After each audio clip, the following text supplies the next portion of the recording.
Hi, I'm Victoria Hayes. For 3 years, my coworkers at Sterling and Associates watched me eat the same peanut butter sandwich every day. They snickered when I walked past their designer handbags carrying my worn canvas tote. They rolled their eyes when I declined their expensive lunch invitations, suggesting we grab coffee instead. Before we jump back in, tell us where you're tuning in from, and if this story touches you, make sure you're subscribed. Because tomorrow, I've saved something extra special for you. They thought I was broke, struggling, maybe even pathetic. What they didn't know was that while they were drowning in credit card debt and living paycheck to paycheck in their luxury apartments, I was quietly building something they couldn't even imagine. And when they finally pushed me too far, when their mockery turned into something truly cruel, I showed them exactly what my so-called cheap lifestyle had been funding all along. The fluorescent lights of Sterling and Associates buzzed overhead as I settled into my cubicle that Monday morning, the same routine I'd followed for 3 years. My thermos of homemade coffee sat next to my secondhand laptop while around me my colleagues clutched their $7 lattes and complained about being broke until payday. I pulled out my lunch from the small insulated bag I'd owned since college, another peanut butter sandwich, an apple and crackers I'd bought in bulk. Victoria's gourmet meal of the day. Derek Thompson called out from his desk across the aisle, loud enough for half the floor to hear. His voice carried that particular tone of manufactured amusement that people use when they're trying to make themselves feel superior. Let me guess, peanut butter again? I looked up from my computer screen, offering a polite smile that didn't reach my eyes. It works for me, I said simply, unwrapping the sandwich with deliberate calm. Derek's desk was a monument to excess. The latest iPhone model, expensive wireless headphones draped around his neck, a collection of energy drinks that probably cost more than my entire weekly grocery budget. Melissa Foster, the marketing coordinator who sat in the corner office she'd somehow convinced management she deserved, leaned against the partition wall between our spaces. Her perfectly manicured nails tapped against her oversized designer coffee cup, the one with the logo that screamed its 3-figure price tag to anyone who cared to notice. Honey, you know there are payment plans for real food, right? Melissa's laugh was sharp, cutting through the morning chatter like broken glass. I mean, we all make decent money here. You don't have to live like you're still in college. I chewed my sandwich methodically, letting their words settle in the air between us. This wasn't new. For months now, Derek and Melissa had made my frugal lifestyle their personal source of entertainment. They mocked my thrift store blazers, questioned why I drove my reliable 2015 Honda Civic when I could afford car payments on something newer, wondered aloud how I could be so cheap when we all earned similar salaries. What they didn't understand was that every choice I made was intentional. Every dollar I didn't spend on overpriced lunches went somewhere they couldn't see. Every designer item I didn't buy, every expensive night out I politely declined, every luxury I chose to live without was building something they were too short-sighted to recognize. Maybe Victoria's saving up for something big, Rachel Kim suggested from her desk near the window. Rachel was the only person in the office who had never joined in the mockery, who understood that there was a difference between being cheap and being strategic. Her voice carried a gentle warning that Derek and Melissa chose to ignore. Like, what, a mansion? Derek snorted, leaning back in his ergonomic chair that probably cost more than most people's monthly rent. Come on, Vic. We've all seen your apartment building when we drove past Maple Grove. Not exactly upscale. And that car of yours, when's the last time you washed it? The thing about bullies is they never know when to stop. They mistake silence for weakness, patience for inability to fight back. Derek had been escalating for weeks, ever since I'd politely declined to contribute to the expensive group gift for our supervisor's birthday, suggesting a more modest collective present instead. My refusal to play their game of financial one-upmanship had marked me as an easy target. There's nothing wrong with being practical, I replied, taking another bite of my sandwich. The peanut butter stuck to the roof of my mouth, giving me a moment to consider my words carefully. Not everyone needs to spend money to feel important. Melissa's eyes narrowed at that. She wasn't used to pushback, even the gentle kind. At Sterling and Associates, she'd cultivated a reputation as someone who knew about the finer things in life, who could recommend the best restaurants and the most exclusive boutiques. My simple lifestyle was an affront to everything she'd built her identity around. Practical is one thing. she said, her voice dropping to a more serious tone. But there's a difference between practical and, well, embarrassing. I mean, Victoria, you're representing our company when you go to client meetings. Don't you think you owe it to Sterling to look the part? The conversation was taking a turn I'd seen before. What started as casual mockery was morphing into something more targeted, more personal. This wasn't just about my lunch choices anymore. This was about them trying to make me feel ashamed of who I was, how I chose to live. Around us, other colleagues had gone quiet, sensing the shift in tone. Some looked uncomfortable, others seemed fascinated by the drama unfolding. I could feel their eyes on me, waiting to see how I'd respond to this more direct attack.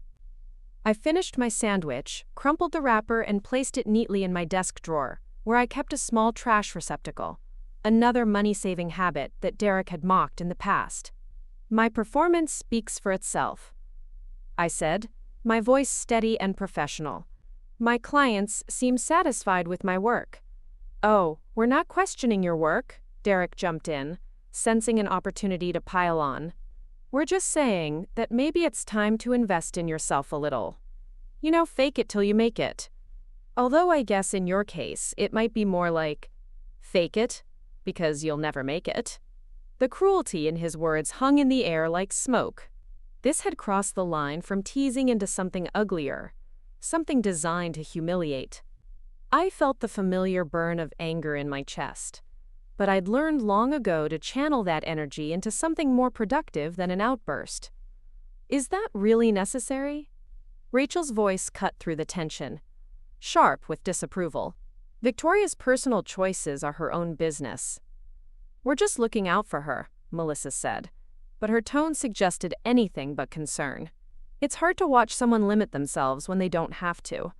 We all want Victoria to succeed. I stood up slowly, smoothing down my thrift store blazer, and looked directly at both of them. The office had gone completely silent now, everyone pretending to focus on their computer screens while straining to hear every word.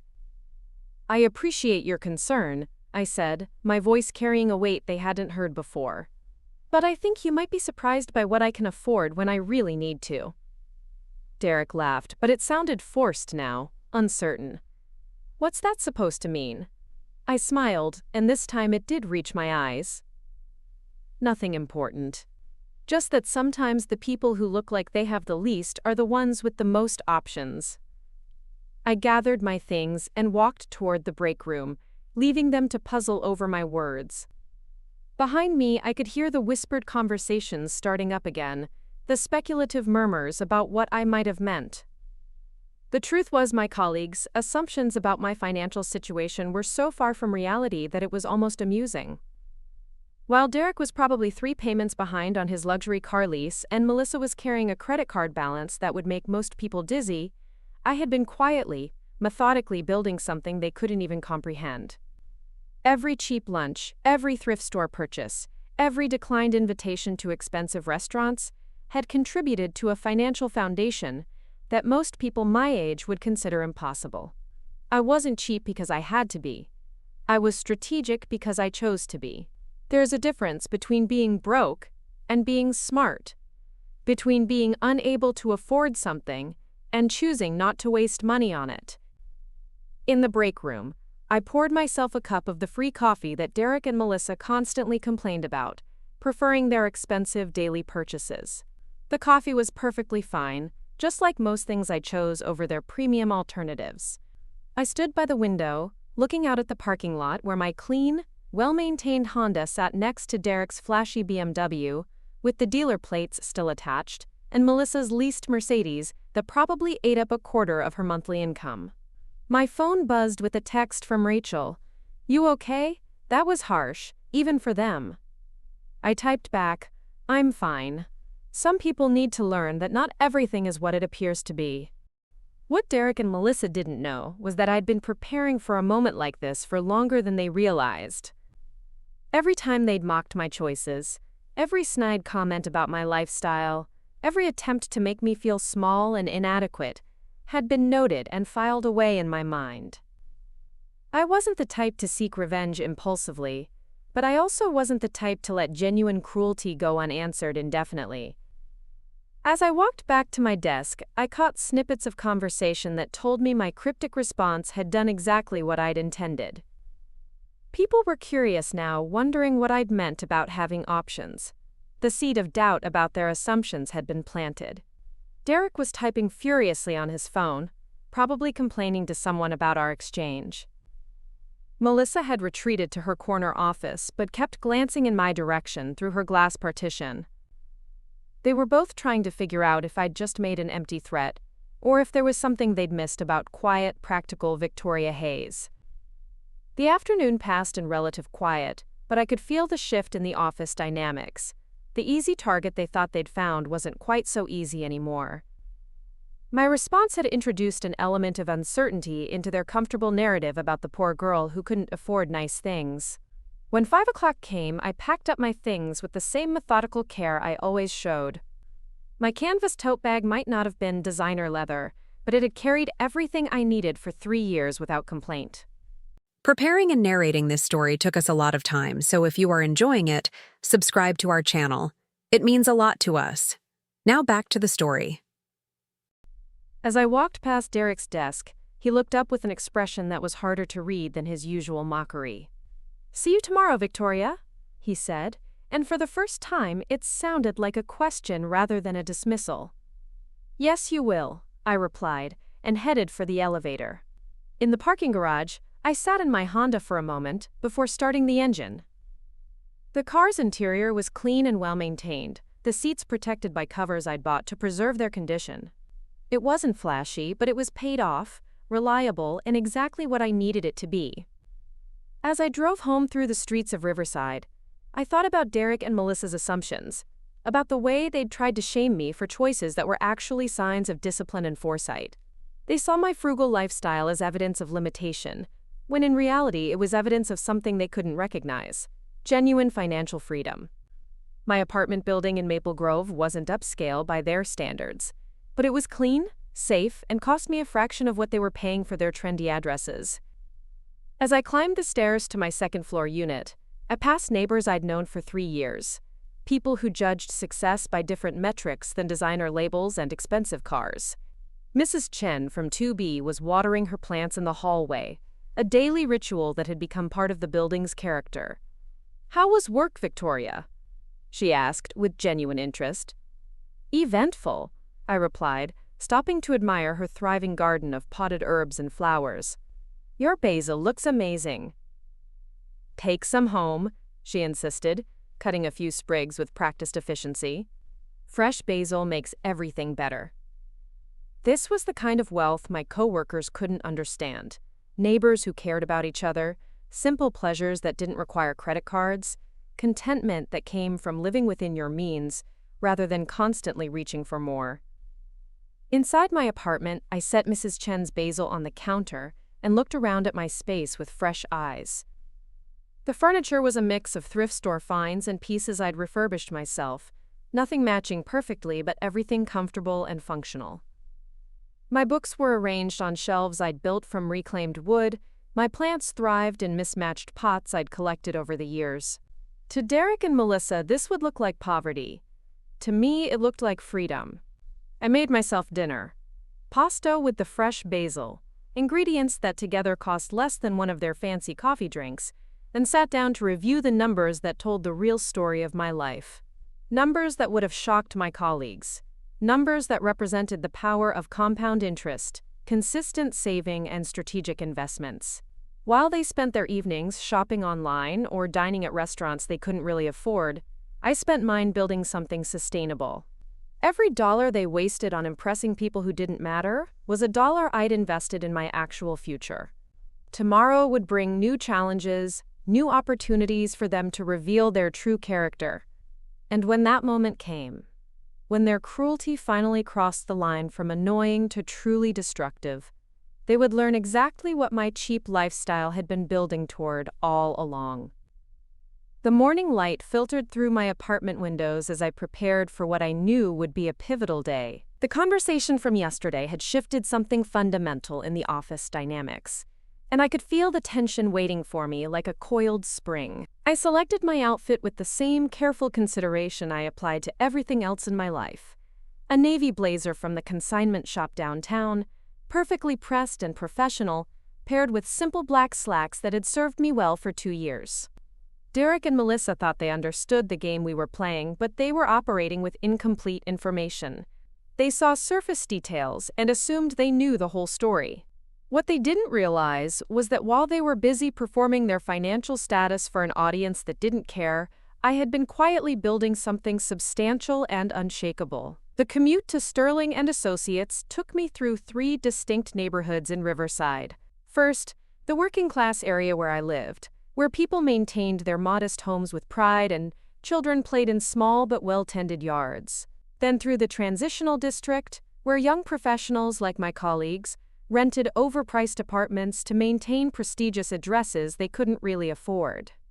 Finally, into the downtown business sector where our office buildings stood among others, housing companies that valued appearance over substance.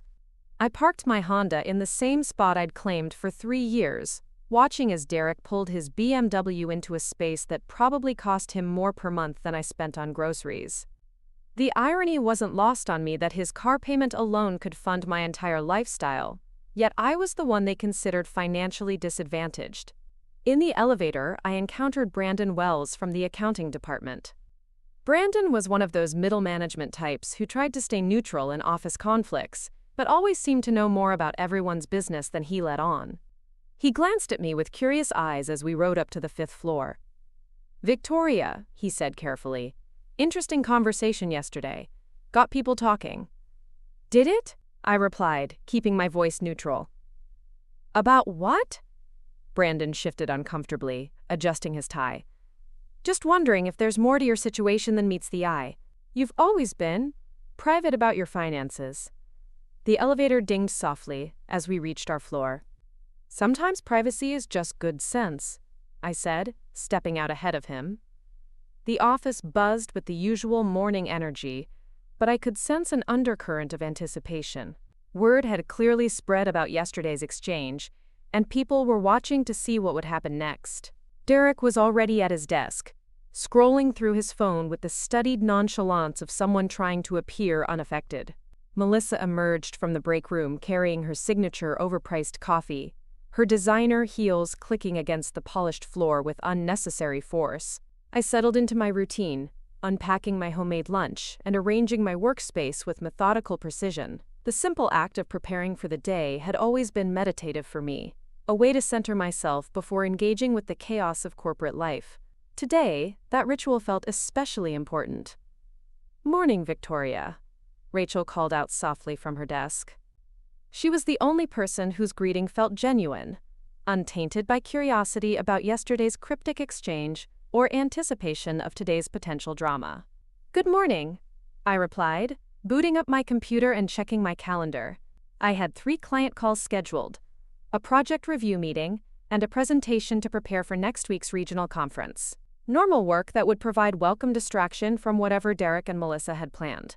But they weren't content to let sleeping dogs lie. Around 10:30, just as I was settling into a productive rhythm, Melissa appeared at my cubicle carrying a stack of glossy magazines. "Victoria, honey, I brought you something," she announced loudly enough to draw attention from nearby desks. "I thought you might enjoy looking through these. Fashion magazines, lifestyle guides, you know. Maybe they'll give you some ideas for updating your look." The magazines were expensive publications, the kind that featured $1,000 handbags and vacation destinations that cost more than most people's annual salaries. Melissa fanned them across my desk like she was dealing cards, each cover featuring perfectly styled models in clothing that represented more money than I typically spent in 6 months. "That's thoughtful," I said evenly, not touching the magazines. "But I'm quite comfortable with my current style." "Oh, come on," Derek chimed in from across the aisle, swiveling in his chair to face us. "Don't be so resistant to change. Melissa's trying to help you realize your potential. There's nothing wrong with wanting to look successful."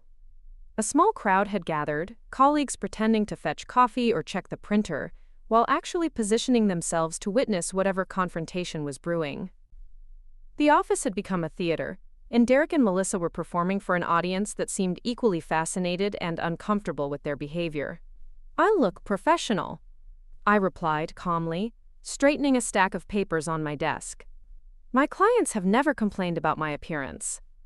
"Professional is one thing," Melissa said, perching on the edge of my desk in a way that felt deliberately invasive. "But there's a difference between professional and, well, budget professional. You can't tell me you wouldn't feel more confident in a real designer blazer instead of whatever thrift store treasure you're wearing today." Her fingers reached toward my blazer sleeve, as if to examine the fabric, and I moved my arm away smoothly but definitively. The gesture wasn't lost on anyone watching. Physical boundaries were being tested, along with emotional ones. "This blazer serves its purpose perfectly," I said, meeting her eyes directly. "Just like everything else in my life. I choose things based on value, not labels." "Value," Derek repeated, loading the word with mockery. "Right. Because looking like you shop in your grandmother's closet is such great value. Victoria, we're trying to help you understand that investing in yourself pays dividends. When you look successful, people treat you as successful." The conversation was following a predictable pattern, escalating from yesterday's pointed comments into today's more direct confrontation. They were pushing harder, trying to provoke a reaction that would either humiliate me into submission or give them ammunition for further mockery. What they didn't understand was that I was already several moves ahead in this game. "I'm treated quite well by the people who matter," I replied, my voice carrying a subtle steel that made Derek's smirk falter slightly. "Perhaps the real question isn't what I can afford, but why some people feel the need to spend money they don't have to impress people they don't like." The office went very quiet at that. The observation hit close to home for more than just my two tormentors. I could see uncomfortable recognition flickering across several faces, the dawning realization that maybe the person they'd dismissed as financially naive had been paying closer attention than they'd assumed. Melissa's perfectly contoured face flushed pink beneath her expensive makeup. "That's quite an assumption about other people's finances, Victoria. Just because you choose to live like a college student doesn't mean the rest of us are struggling." "I never said anyone was struggling," I replied pleasantly. "I just find it interesting how some people define success. But then again, we all have different priorities." Brandon had drifted closer to our conversation, along with Nicole Parker from Human Resources and Kevin Martinez from the design team. The impromptu audience seemed riveted by this verbal sparring match, perhaps recognizing that something significant was happening beneath the surface of workplace small talk. "What are your priorities then?" Kevin asked, his question seeming genuinely curious rather than hostile. "I mean, you obviously make good money here, but you live like—" He trailed off, apparently realizing that finishing the sentence might be indelicate. "Like someone who understands the difference between having money and spending money," I completed for him. "Like someone who values financial security over temporary gratification. Like someone who's building something sustainable, rather than just maintaining appearances." Derek leaned forward in his chair, sensing an opportunity to regain control of the narrative. "That sounds like something poor people say to feel better about being poor. Money doesn't buy happiness and all that. It's easy to claim you don't want nice things when you can't afford them anyway." The cruelty in his tone had sharpened, moving beyond casual mockery into something more vicious. This was the moment I'd been waiting for, the point where their behavior would cross from annoying into genuinely destructive. They were no longer content to make jokes about my lunch choices or secondhand clothes. Now they were attacking my character, my intelligence, my right to make different choices than theirs. I stood up slowly, my movements deliberate and controlled. The office had gone completely silent, everyone sensing that we'd reached some kind of tipping point. Even the usual background noise of keyboards and phone calls seemed to have paused.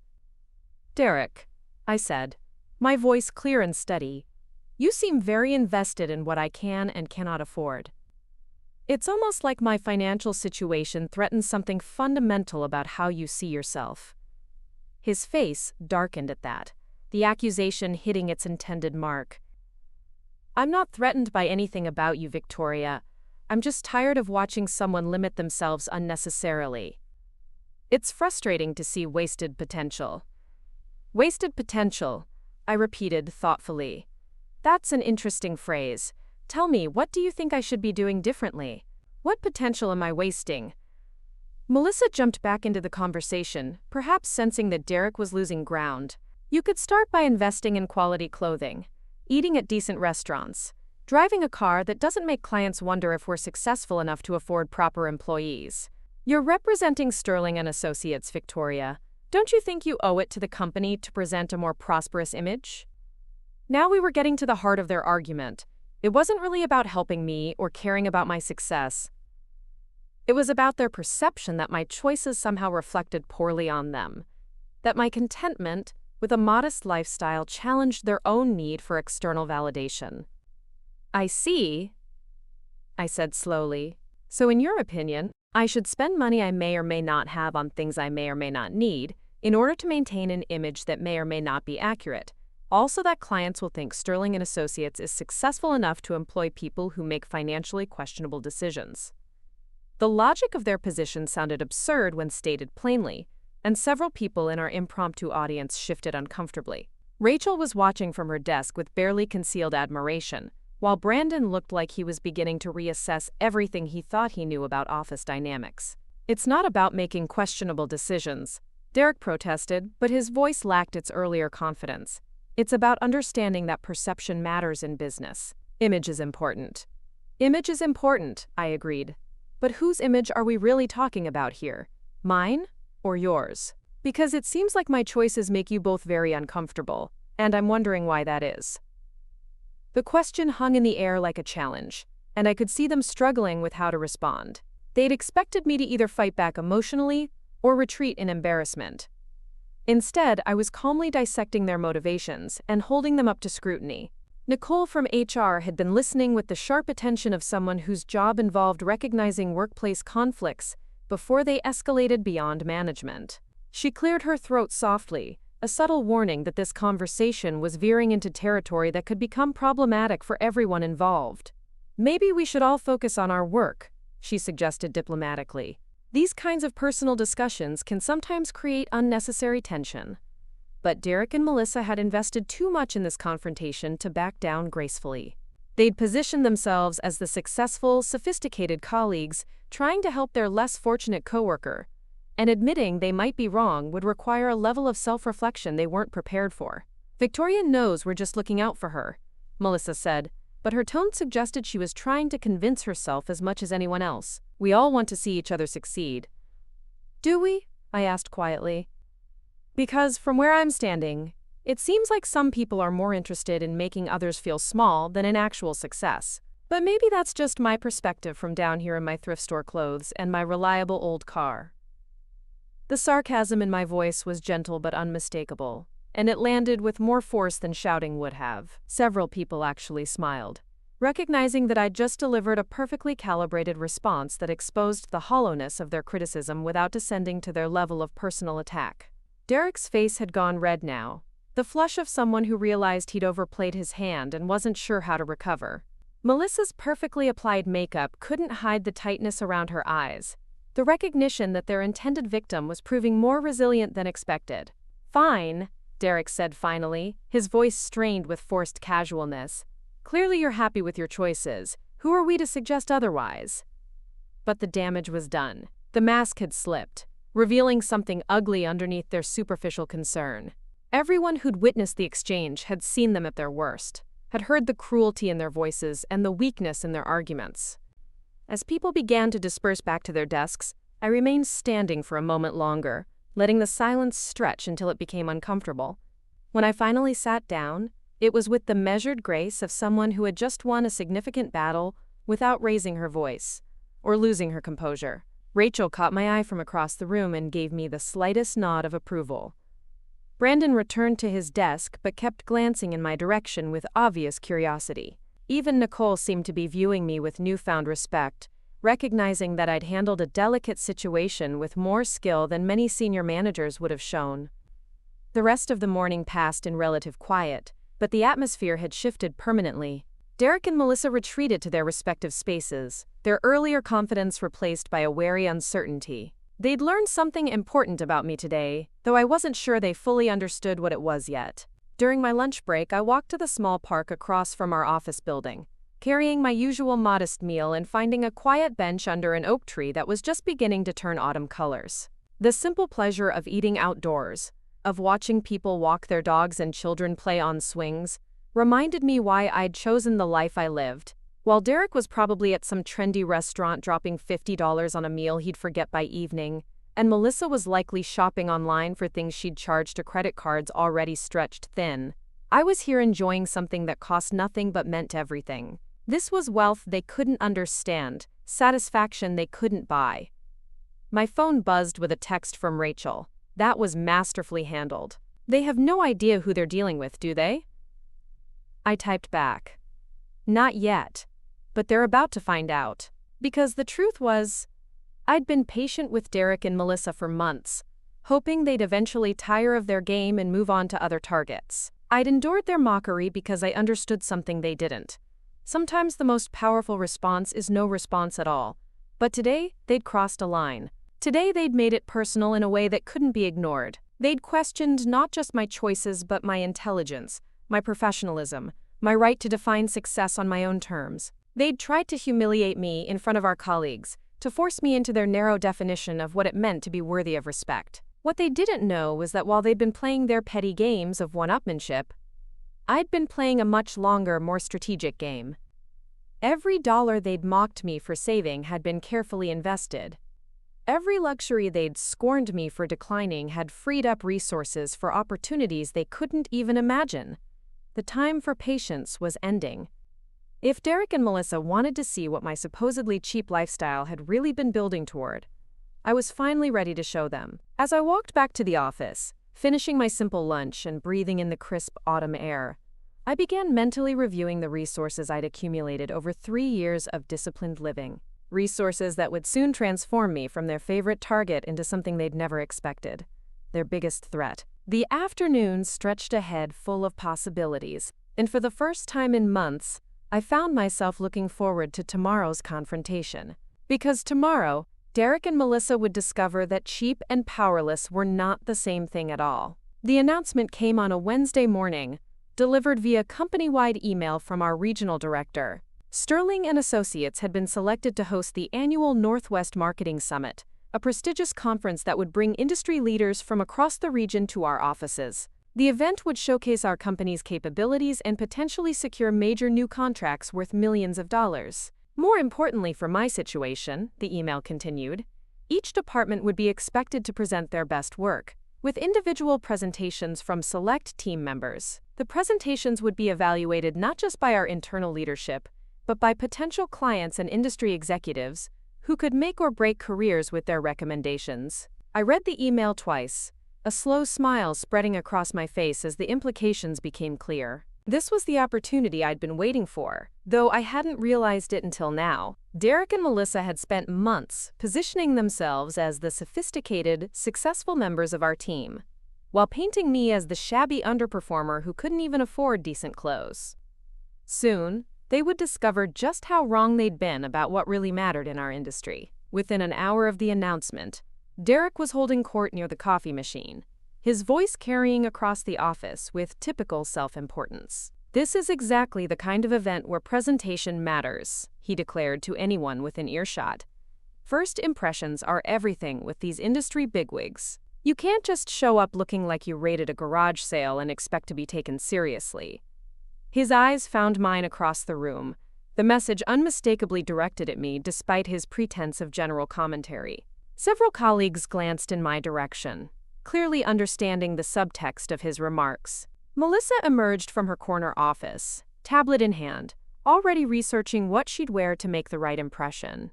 "Derek's absolutely right," she announced, joining the impromptu gathering around the coffee station. "This conference could make careers." The attendee list includes some of the most influential people in Pacific Northwest marketing. "We need to look the part." "Victoria," she called out, her voice carrying false sweetness, "you might want to consider investing in something special for the presentation. This really isn't the time to go budget shopping. First impressions with these executives could determine your entire future in the industry." The gathering around the coffee machine had grown larger, drawing colleagues who seemed fascinated by this ongoing drama between us. I could see Rachel watching with barely concealed anticipation, while Brandon from accounting had positioned himself where he could observe everything without appearing too obvious about it. I saved the document I'd been working on and walked over to join the group, my movements calm and deliberate.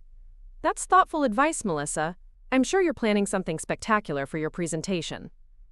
"Well, of course," she replied, clearly pleased by what she interpreted as deference.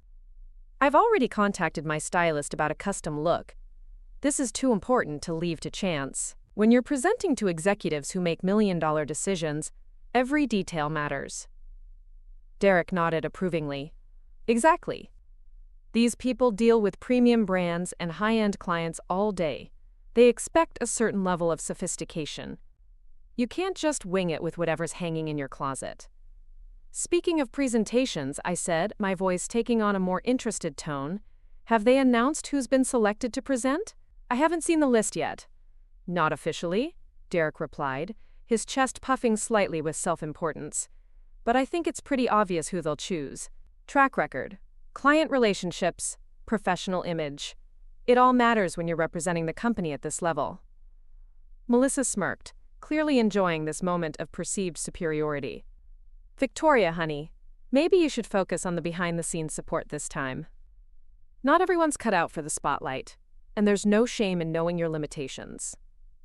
The dismissive tone in her voice crossed another line, moving from mockery into outright professional sabotage.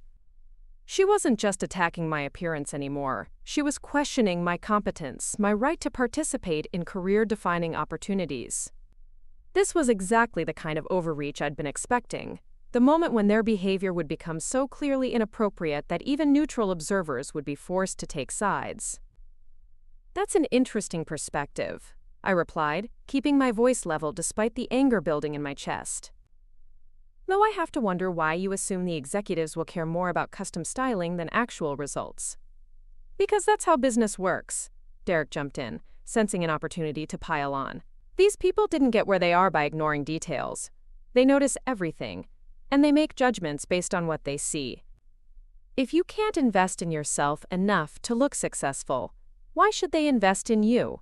Kevin from the design team had been listening with growing discomfort, and now he spoke up hesitantly. "Isn't it more about the quality of the work? I mean, the presentation content should matter more than what someone's wearing, right?" Derek and Melissa exchanged a look that suggested they found such naivete amusing. "Kevin, you're sweet," Melissa said in a condescending tone, "but that's not how the real world works. Perception shapes reality in business. People make decisions based on confidence and credibility, and those things are communicated through appearance as much as content." Plus, Derek added, warming to his theme, "if someone can't be bothered to present themselves professionally, what does that say about their attention to detail in other areas? Would you trust someone who looks like they shop at thrift stores to handle million-dollar accounts?" The conversation had attracted more attention now, with nearly a dozen colleagues gathered around us. Some looked uncomfortable with the personal attacks, others seemed fascinated by the corporate drama unfolding. Rachel was watching me with concerned eyes, clearly recognizing that this situation was escalating beyond casual workplace tension. I took a slow breath, considering my options. I could continue to absorb their attacks with patient dignity, hoping they'd eventually exhaust themselves. I could escalate the confrontation, pointing out how inappropriate their behavior had become. Or I could do something entirely different, something that would shift the entire dynamic in ways they weren't prepared for. "You know what?" I said, my voice carrying a new note of decision. "You're absolutely right about first impressions mattering. Maybe it is time for me to make some changes." Derek and Melissa looked momentarily surprised by my apparent capitulation, then pleased. They'd interpreted my words as surrender, admission that their campaign of mockery had finally broken through my stubborn refusal to acknowledge my supposed inadequacies.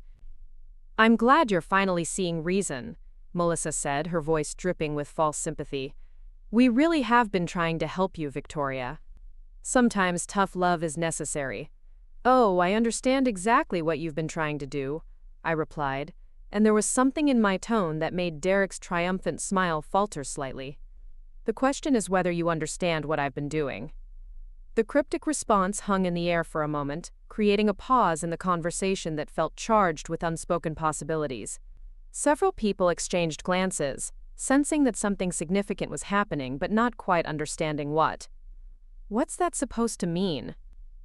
Derek asked, his voice carrying a note of uncertainty that hadn't been there before. Instead of answering directly, I pulled out my phone and opened my email app. "Has anyone else received their presentation assignment yet? I'm curious to see who made the list." "The list isn't out yet," Brandon said from the edge of the group. "They're probably still making final decisions based on client relationships and recent performance metrics." "Actually," I said, scanning through my inbox with deliberate slowness, "I think it might be starting to go out. I have something here from the regional director's office." The group went quiet, everyone suddenly focused on my phone screen. Derek and Melissa leaned forward slightly, their earlier confidence replaced by obvious anxiety. They'd assumed they were shoo-ins for the presentation slots, but doubt was beginning to creep in. I opened the email and read silently for a moment, my expression carefully neutral. Around me, the tension was palpable as people waited to learn who had been selected for this career-defining opportunity. "Interesting," I murmured, looking up from my phone with an expression that gave nothing away. "Well?" Melissa demanded, her professional composure starting to crack. "What does it say?" "It says," I replied, my voice clear and carrying across the suddenly silent office, "that I've been selected as the lead presenter for our department." The email specifically mentions my client retention rates and innovative campaign strategies as factors in their decision. The silence that followed was deafening. Derek's face went through several color changes, from pink to red to an unhealthy shade of purple. Melissa's perfectly applied makeup couldn't hide the shock and anger that flashed across her features. "That's impossible," Derek sputtered. "There must be some mistake. They wouldn't choose someone who—" He stopped himself, apparently realizing that finishing the sentence would reveal more about his assumptions than he intended. "Someone who what?" I asked pleasantly. "Someone who focuses on results instead of appearances? Someone who builds client relationships based on value rather than image? Someone who understands that success isn't measured by the price of your wardrobe?" The questions hung in the air like accusations, and I could see several colleagues nodding slightly in recognition of the truths being revealed. Derek and Melissa had spent so much energy attacking my lifestyle choices that they'd completely missed the work performance that had actually caught management's attention. "Let me see that email," Melissa demanded, reaching for my phone with trembling fingers. I pulled the device back smoothly, keeping it out of her reach. "I don't think that's necessary. I'm sure you'll receive your own assignment soon enough." "This is ridiculous," Derek exploded, his professional mask finally slipping completely. "How can they expect someone who dresses like a charity case to represent Sterling and Associates at a major industry event? It's embarrassing. It makes the whole company look second-rate." His outburst echoed across the office, drawing stares from colleagues who had been pretending not to listen. The raw hostility in his voice made several people visibly uncomfortable, and I could see Nicole from HR making notes on her tablet with a concerned expression. "Derek," I said calmly, "are you seriously suggesting that our management team made their decision based on factors other than professional competence? That's quite an accusation to make about our leadership." The question was perfectly calibrated to put him in an impossible position. He could either admit that I'd been chosen based on merit, undermining his entire argument about appearance being paramount, or he could continue attacking management's decision-making, which would be career suicide. "I'm not attacking management," he backtracked quickly. "I'm just saying that image matters in this industry, and maybe they didn't fully consider all the implications of their choice." "What implications would those be?"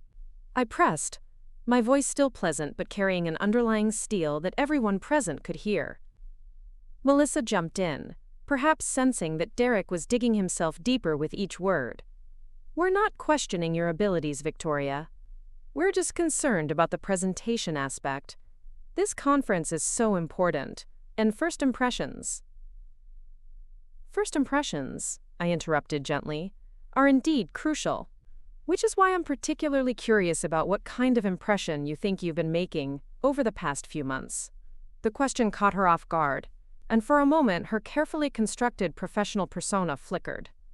Around us, colleagues were beginning to look at Derek and Melissa with new eyes, recognizing behavior they'd previously dismissed as harmless office banter for what it really was: sustained workplace bullying.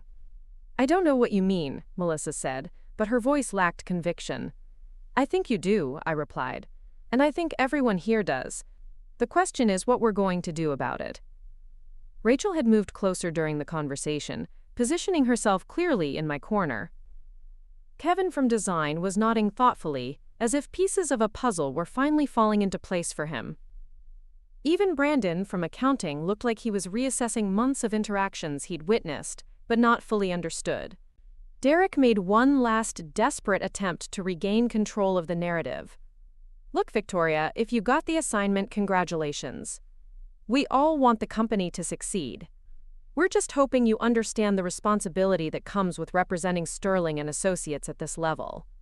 "I understand responsibility perfectly," I said, my voice carrying quiet authority that filled the silence around us. "The question is whether you do." With that, I turned and walked back to my desk, leaving them standing by the coffee machine with their assumptions in ruins, and their carefully constructed superiority crumbling around them. Behind me, I could hear the low murmur of conversations starting up, colleagues processing what they'd just witnessed, and beginning to see the office dynamics in an entirely new light. At my desk, I opened my laptop and began preparing for a presentation that would do far more than just showcase my professional capabilities. Derek and Melissa had spent months trying to diminish me, to make me feel small and inadequate. Now they were about to learn exactly what I'd been building while they were busy playing their petty games. The Northwest Marketing Summit was 3 weeks away. 3 weeks to prepare something that would not only secure major contracts for Sterling and Associates, but would also demonstrate once and for all that success had nothing to do with the price of your clothes, and everything to do with the quality of your work. As I dove into my presentation planning, I could feel the energy in the office shifting around me. The target they'd been mocking for months had suddenly revealed herself to be something entirely different, and the realization was sending ripples through every conversation, every glance, every assumption they'd made about workplace hierarchies. Derek and Melissa had wanted to play games about image and appearances. Soon, they would discover that the quiet woman in thrift store clothes had been playing a much bigger game all along, one where the stakes were measured not in designer labels, but in career-defining opportunities and industry recognition. The real battle was just beginning, and for the first time in months I held all the advantages. The 2 weeks following my presentation assignment announcement had transformed Sterling and Associates into a battlefield of whispered conversations and sideways glances. Derek and Melissa had retreated into a kind of sullen preparation, their earlier confidence replaced by frantic research and obvious anxiety. They'd assumed the conference would be their moment to shine, their opportunity to demonstrate the sophisticated professionalism they'd been claiming all along. Instead, they found themselves relegated to supporting roles while I took center stage. The irony wasn't lost on anyone paying attention. The woman they'd mocked for shopping at thrift stores and eating homemade lunches had been chosen to represent the company at its most important event of the year. Management's decision spoke volumes about what they valued, and it wasn't the surface-level sophistication that Derek and Melissa had been so proud of. I spent those 2 weeks in focused preparation, but not in the way my colleagues expected. While Derek frantically researched fashion consultants and Melissa scheduled multiple shopping trips to assemble the perfect conference wardrobe, I worked on something far more substantial. My presentation wasn't just about showcasing past successes. It was about demonstrating a strategic vision that could reshape how our clients approach their marketing challenges. The morning of the conference arrived with crisp autumn air and crystalline sunlight streaming through my apartment windows. I stood in front of my closet, surveying the options that had become the subject of so much workplace controversy. The navy blazer that had served me faithfully for 3 years hung next to the black slacks I'd worn to countless client meetings. Simple, professional, effective. But today was different. Today called for something that would make a statement, though not the kind of statement Derek and Melissa expected. I reached toward the back of my closet, past the everyday work clothes, and pulled out a garment bag I'd kept there for months. Inside was a suit I'd purchased during a business trip to Portland earlier in the year, a classic charcoal gray ensemble from a boutique that specialized in executive attire. The fabric was exceptional, the tailoring impeccable, the kind of quality that whispered rather than shouted its pedigree. The suit had cost more than Derek probably spent on clothes in 3 months, though he'd never know that by looking at it. Unlike the flashy designer pieces he and Melissa preferred, this was investment dressing at its finest, the kind of understated elegance that truly successful people understood. I'd been saving it for exactly this moment, when the substance behind my careful choices would finally be revealed. As I dressed, I thought about the presentation I'd spent weeks perfecting. The content was solid, built on months of client data and market research that my colleagues hadn't even known I was conducting. But more than that, it was strategic, forward-thinking, the kind of comprehensive analysis that could transform Sterling and Associates from a regional player into a major industry force. The conference center buzzed with energy when I arrived. Executives and marketing professionals from across the Pacific Northwest networking over coffee and pastries. The Sterling and Associates team had claimed a section near the main presentation hall, our company banner displayed prominently above tables laden with promotional materials. Derek and Melissa had outdone themselves in the wardrobe department. Derek wore what was clearly a new designer suit, probably rented for the occasion, with shoes so pristine they practically gleamed under the conference lighting.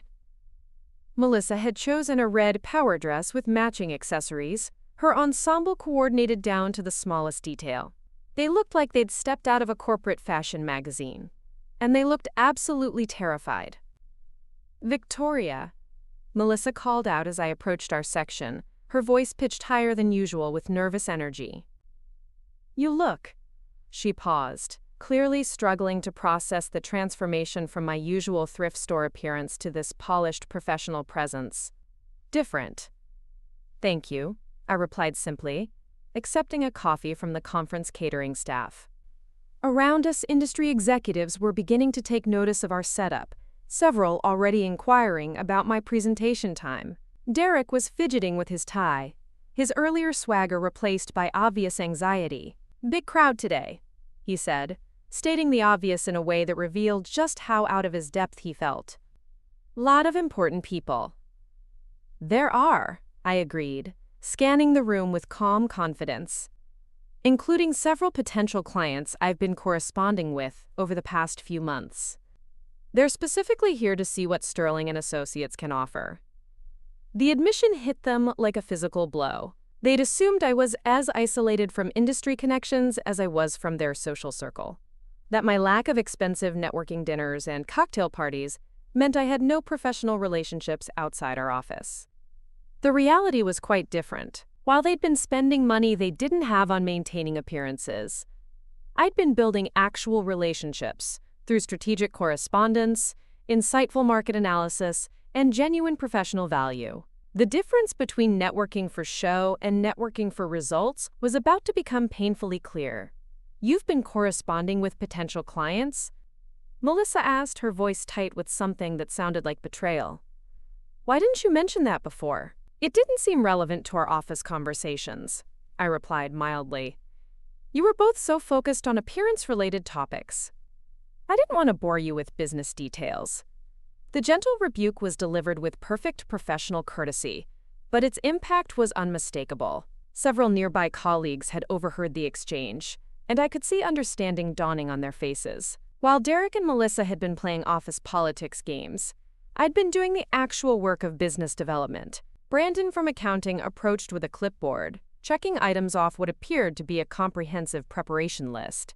"Victoria, the tech team has everything set up for your presentation. They've also confirmed that the live streaming setup is working perfectly." "Live streaming?" Derek interrupted, his voice cracking slightly. "What live streaming?" "Several firms that couldn't attend in person requested remote access to Victoria's presentation specifically," Brandon explained, consulting his notes. "Apparently word has gotten around about her client retention strategies and market analysis methodology." There's significant industry interest. The color drained from Melissa's face as the full scope of what was happening began to register. This wasn't just a local conference presentation.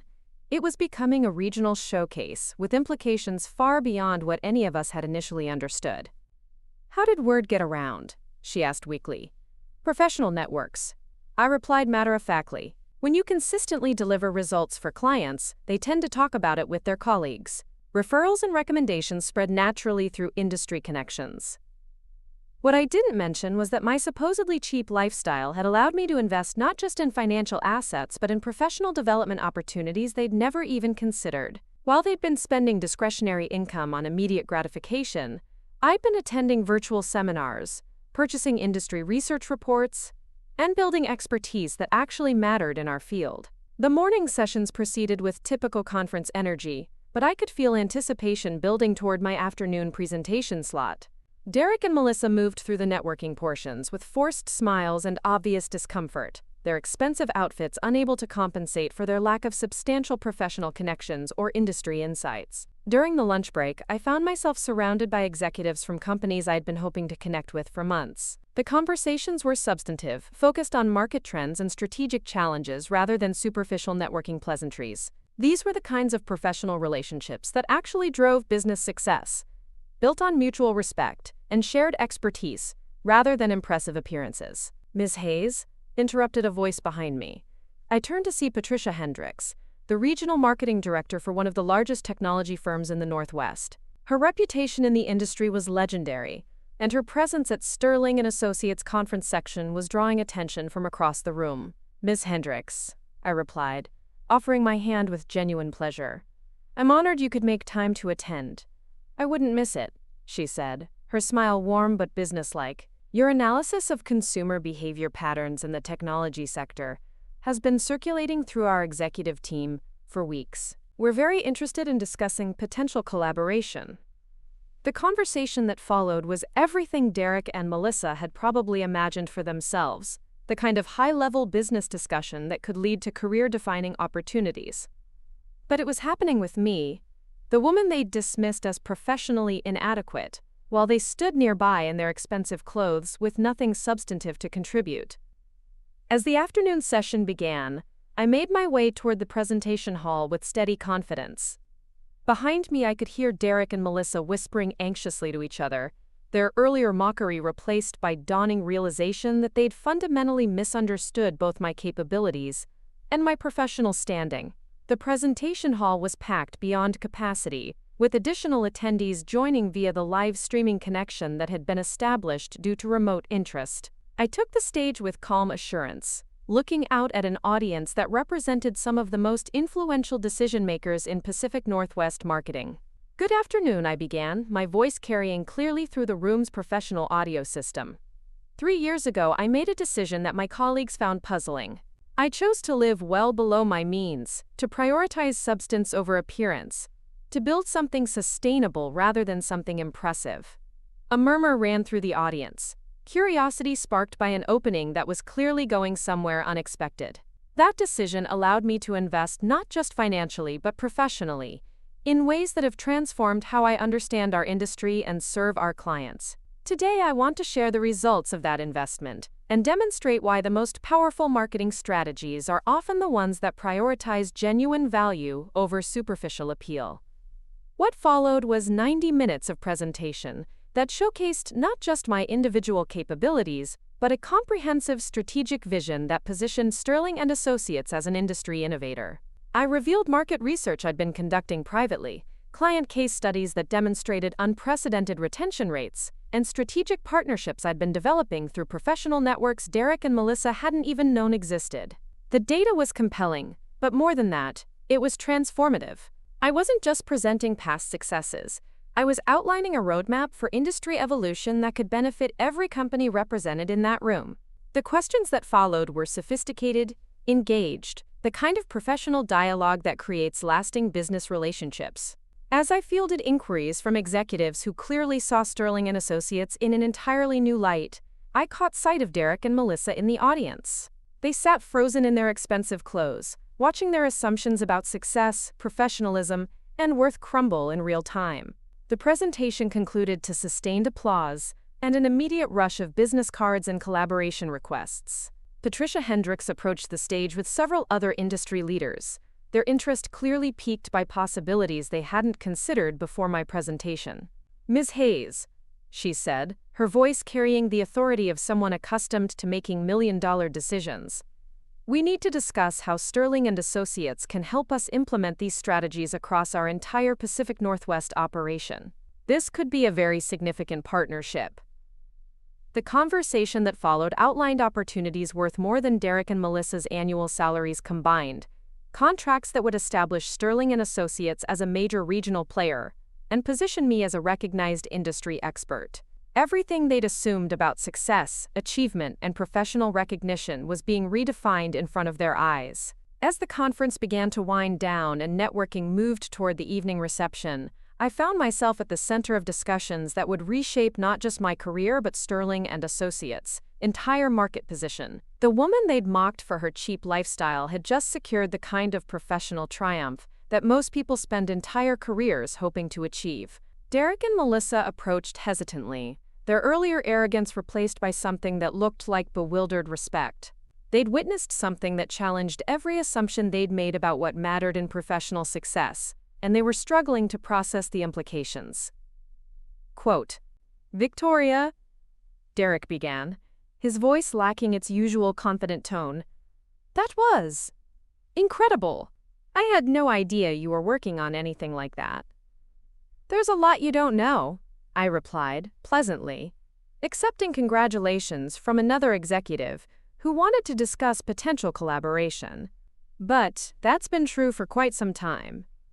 The gentle reminder of their months of dismissive behavior hung in the air between us, a reckoning that had been building since their first mocking comment about my peanut butter sandwiches. They'd thought they understood success, thought they knew what impressed people who mattered.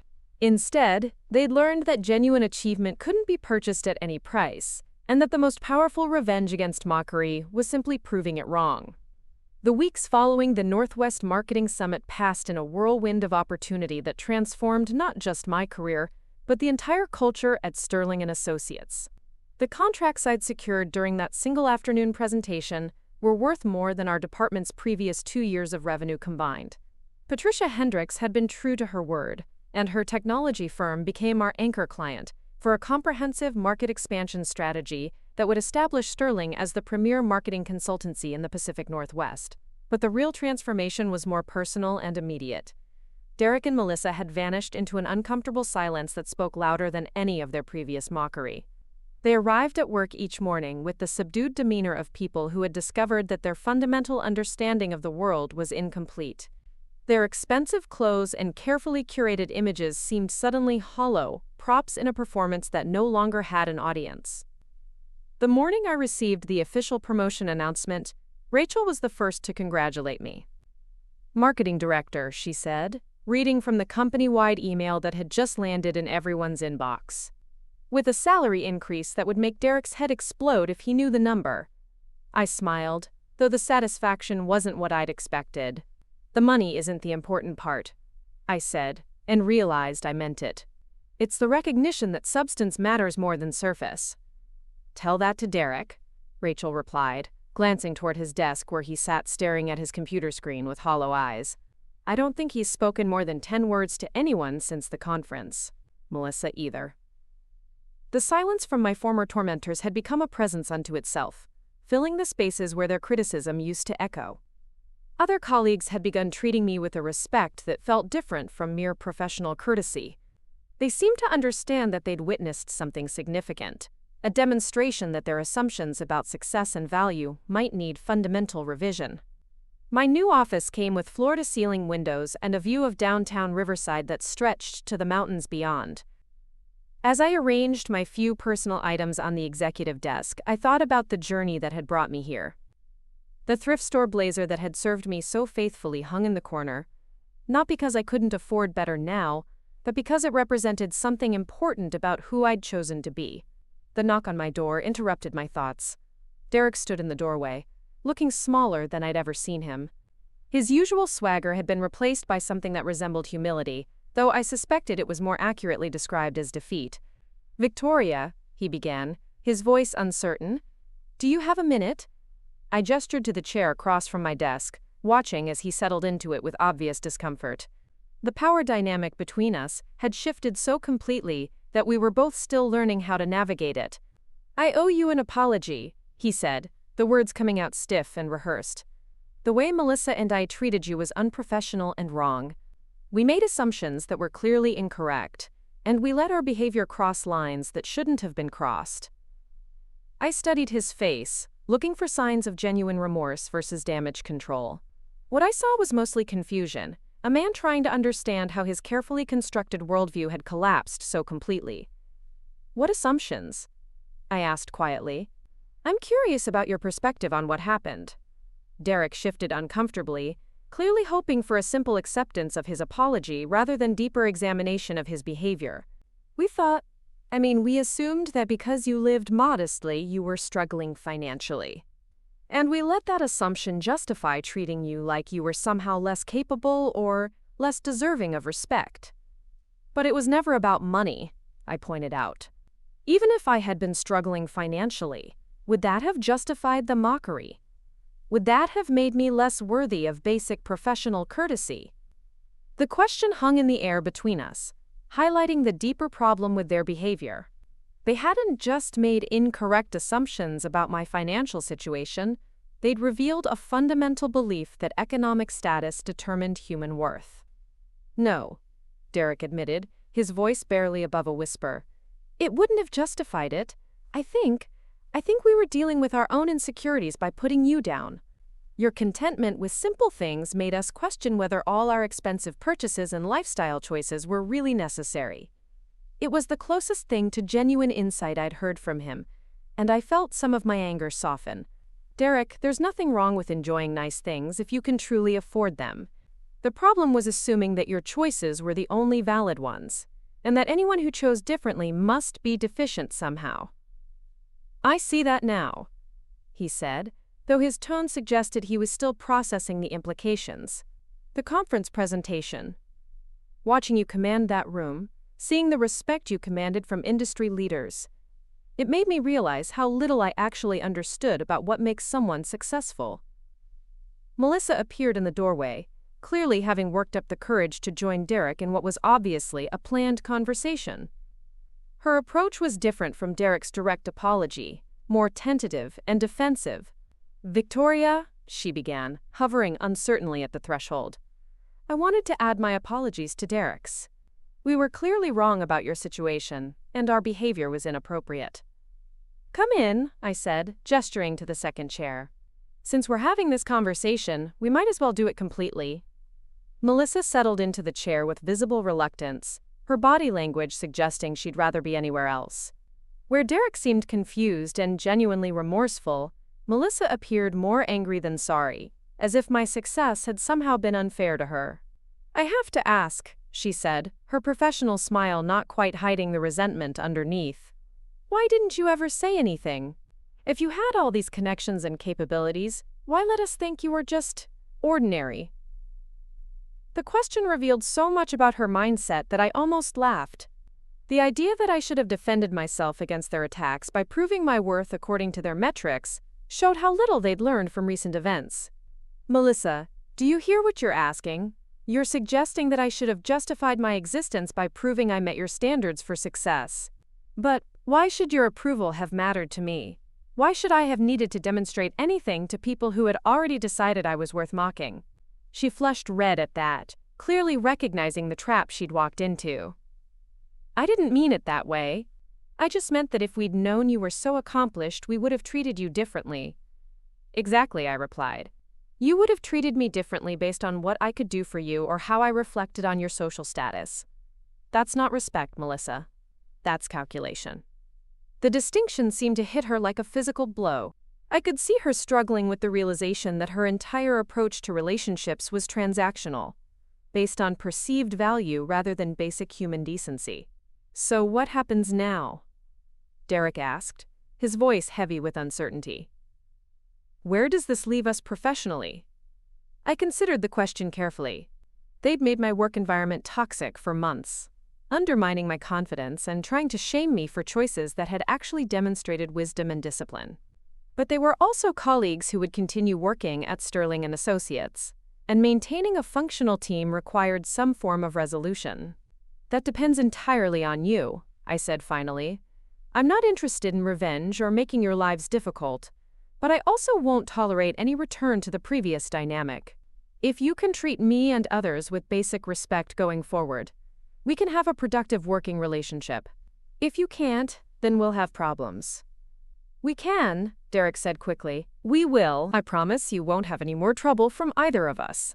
Melissa nodded agreement, though her expression suggested she was still processing emotions too complex for simple resolution. They stood to leave, the conversation having accomplished what it needed to without achieving the comfortable closure they'd probably hoped for.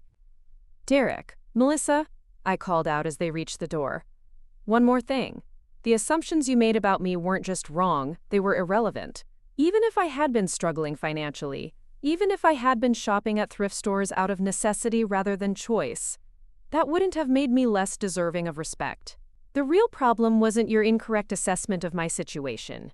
It was your belief that someone's economic status determines their worth.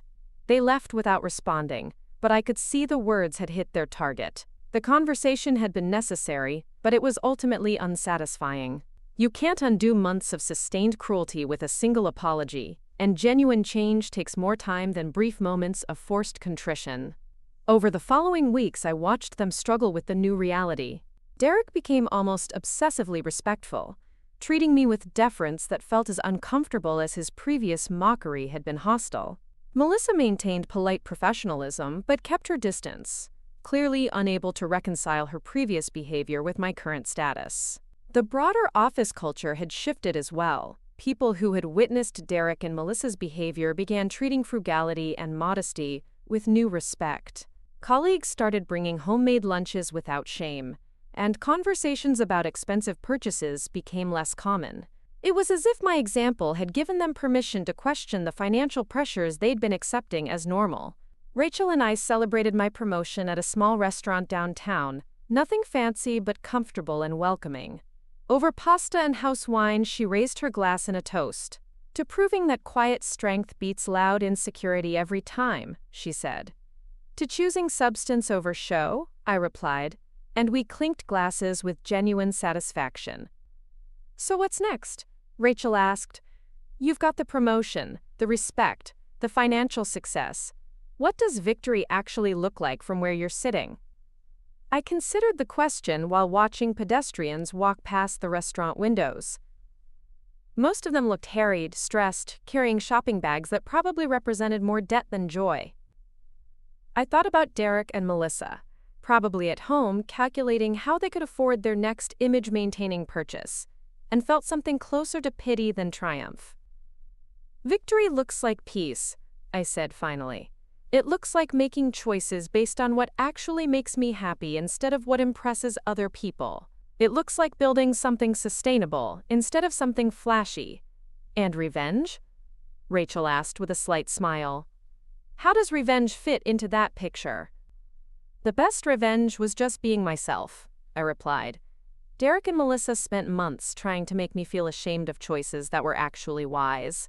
The most powerful response was simply proving them wrong, by succeeding on my own terms.